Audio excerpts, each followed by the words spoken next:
ni kuri Entreprise Urwibutso iherereye mu karere ka Rulindo, aho iyi Entreprise yiteguye kwakira delegation imaze iminsi mu nama nyafurika y'ubuhinzi bw'ibijumba, aho baje gusura Sina Gerard nk'umwe mu bashoramari bafite inganda zikora zikanabyaza umusaruro ibijumba bakoramo amaparudu atandukanye nk'amandazi na keke bizwi nk'urwibutso na biswi zakunzwe cyane nka Karabo n'ibindi.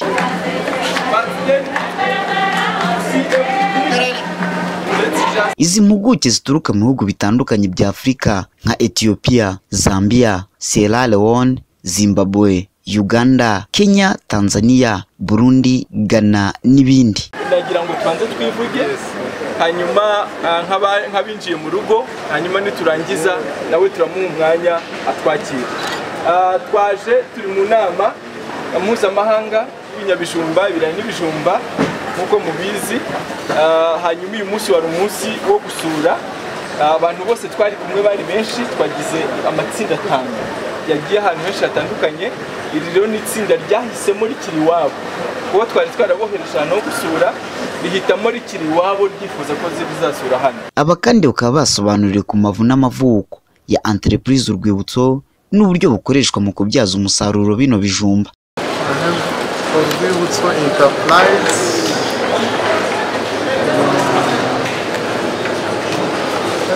Sina Julien, my daughter, Olive, Sina, my wife. It's a family business. Wow. Nishimiye kubakira muri Entreprise yacu Sina Julien.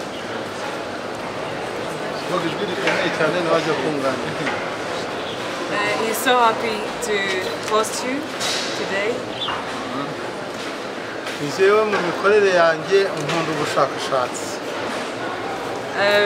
He likes doing research.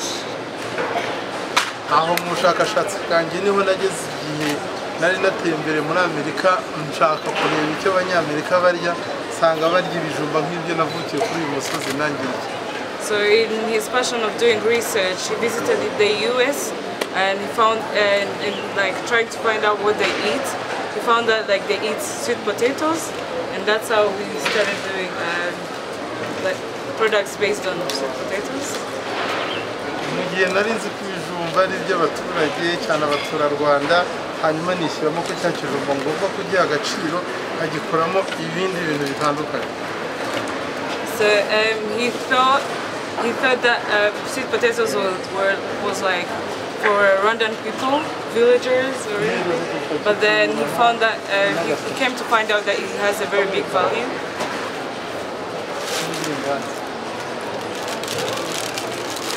Twakozemo ubushakashatsi bunyuranye, hanyuma ngira n'amahirwe mpura n'umushinga uyu munsi uzwi kuri izina rya APA. Hanyuma tugira ku kintu gikomeye, basanze mbikoraho ariko nabo bashyiraho akandi karusho kerekana ko bigomba kuba international. So in collaboration with APA, African Association. Yeah, and so that's when, like in their collaboration, they came up with the products based on sweet potatoes. Abanishimira aho bigeze rero, kuko uyu mushinga ibiyo mvuze made in Rwanda ni made in Rwanda, kuko bihingwa mu butaka bw'u Rwanda, ndi umunyarwanda, none uyu nawe ni made in Rwanda, kuko niyo mpamvu nshanga avuge niyumvamo ko n'umwana nawe amenya kuganira n'abanyagihugu bose mbonye, abava muri Amerika, Mozambique, Zambia, u Rwanda nawe. So you're saying that he's very proud that like right now he has products that are based from sweet potatoes that are made in Rwanda, and that me too, I'm made in Rwanda, and I'm made in Rwanda, but I can talk to you guys from Mozambique, Nigeria, like from all over around the world. And nishimira kuba uyu munsi nk'umunyarwanda ibijumba byera mu gihugu cyose, nibonamo kongera ubukungu mu gihugu mfatanije n'abandi banyarwanda. Sweet potatoes are cultivated around the country, and he's so proud that this is a good action as Rwandans. Nkishimira kuba uyu munsi ibyo ntashoboye kumenya uyu mwana wanjye abizi. And he's so happy that the things that he doesn't know, I know some, so like we can discuss each other and brainstorm. Mbaha icyizere rero namwe mwese nishimira kubana namwe kuko iki kijumba ibivamo vitamini zivamo uko zubaka abanyarwanda zigatanga imisoro byose nishimira ko ari ishema ku Rwanda nk'umunyagihugu. And he's very happy, confident and proud that like these products contain different vitamins and that they can benefit all of us and all Rwandans.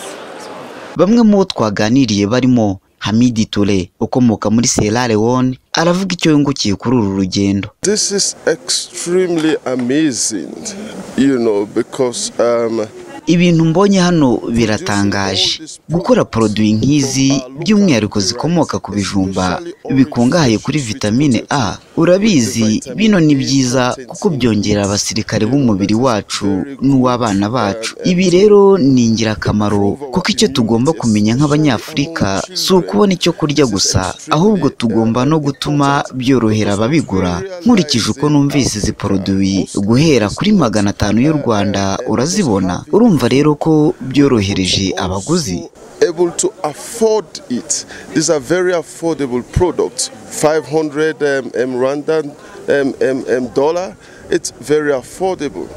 Haile Tesfaye nawe akomoka muri Ethiopia akorera umushinga utegamiye kuri leta ushinzwe guteza imbere ubuhinzi bw'ibijumba mu gihugu cye. Yavuze ko yishimira ibikorerwa mu Rwanda by'umwihariko kongerera agaciro umusaruro w'ibijumba. Mu by'ukuri twashimishijwe n'ibikorerwa mu Rwanda by'umwihariko mu kongerera umusaruro igihingwa, atari ukuvuga ibijumba gusa ahubwo ubuhinzi bwose muri rusange. Twiwacu imbogamizi duhura nazo nuko nta bantu bigenga baza gushora amafaranga mu buhinzi no kubwongerera agaciro nk'uko hano twabibonye mu mizabibu, ibijumba n'ibindi. Grape or potato, sweet potato, and so on and so forth,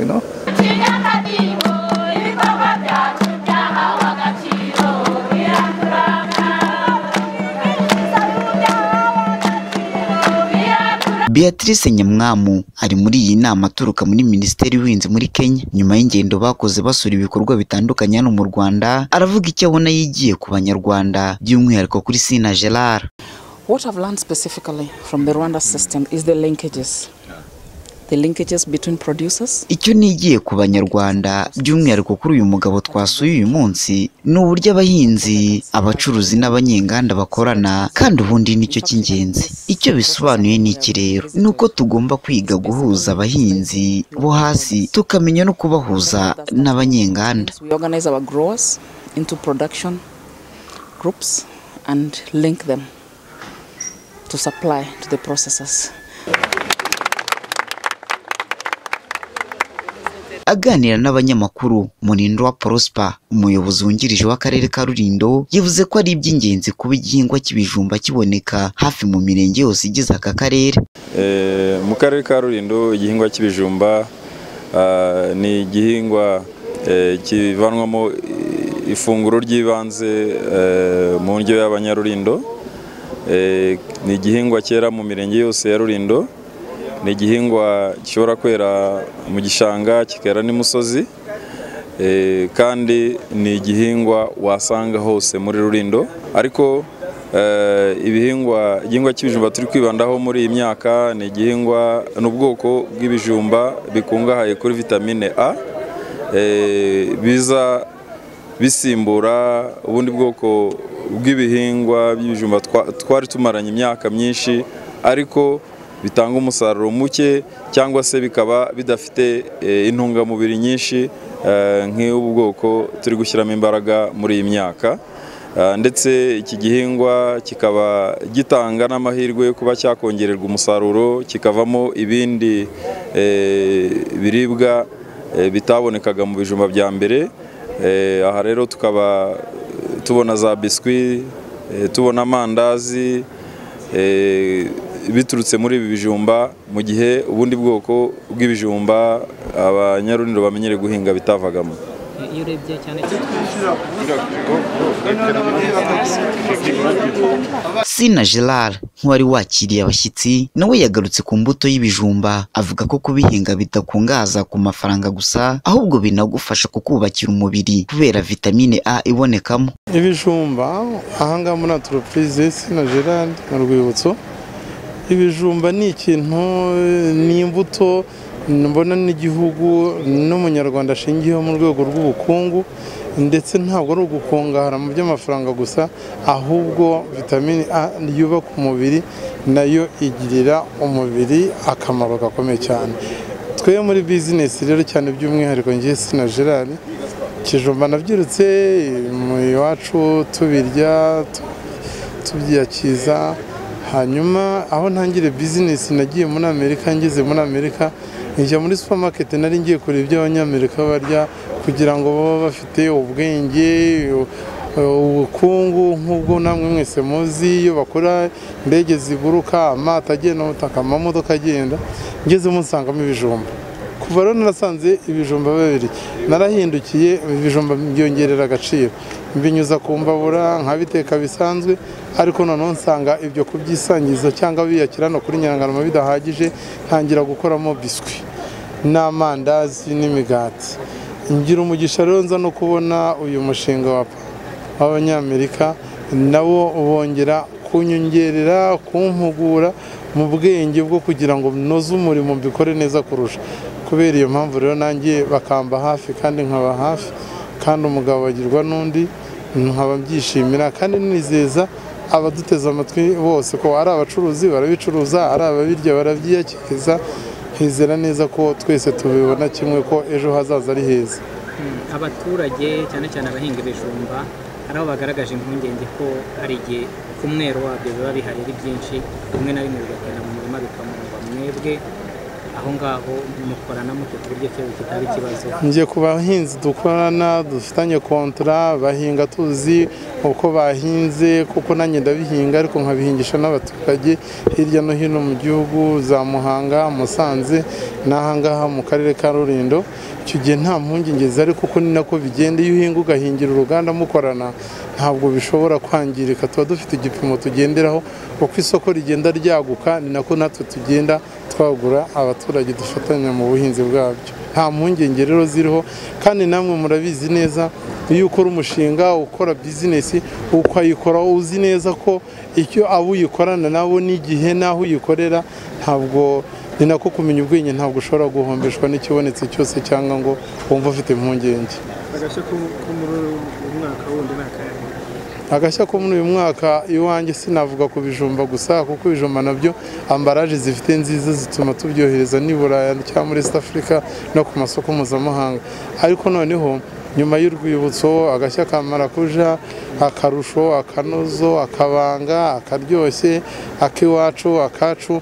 Ku karusho agashya dufite uyu mwaka ni uburyo kabonye ambaraje nziza mpuzamahanga mu makanete gafunzemo, ari ukugatwara neza, ari ukubikika neza, byose nizera neza ko ntashidikanya namwe nk'uko mukabona ubu biragaragara ku masoko yaba yo mu gihugu n'amasoko mpuzamahanga, nk'uko n'ubundi twe dusanzwe twohereza akarusho hanze, ariko noneho ubu ngubu kantite biragaragaza ko irimo yiyongera cyane. Muri rusange abasuye entreprise Urwibutso bakaba barishimiye uburyo ubuhinzi bw'ibijumba, ibitoki n'ibindi byongererwamo agaciro, bikanabyazwa umusaruro, binabyazwa ibindi, binagurishwa ku isoko mpuzamahanga, bigatanga amafaranga haba ku muturage, umunyenganda, ndetse bikanatanga akazi ku baturage batari bake, cyane ko iki cyiciro cy'ubuhinzi bw'ibijumba cyanatanze akazi ku bagera kuri 80% by'abaturage batuye igihugu cyose. Mu Rwanda kandi umushinga wo guteza imbere ubuhinzi bw'ibijumba bikungahaye kuri vitamine A ukaba uri guterwa inkunga n'ikigo cy'Abanyamerika USAID, cyanashima saga miliyoni 4 z'amadolari. Pierre Romeo, imfura yabo, i Rulindo ku bwa Light Magazine.